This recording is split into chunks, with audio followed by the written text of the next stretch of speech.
Hello everyone, today I'm going to show you how to allow share button on Facebook post. Okay, let's start the video.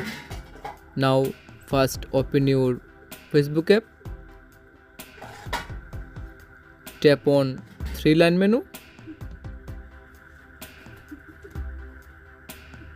tap on settings and privacy, tap on settings,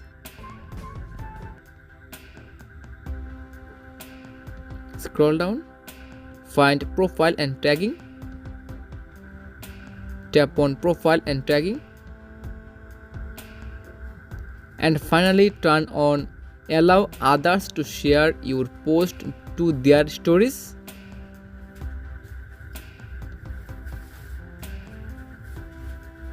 Now close Facebook app and again open Facebook app. Tap on profile icon.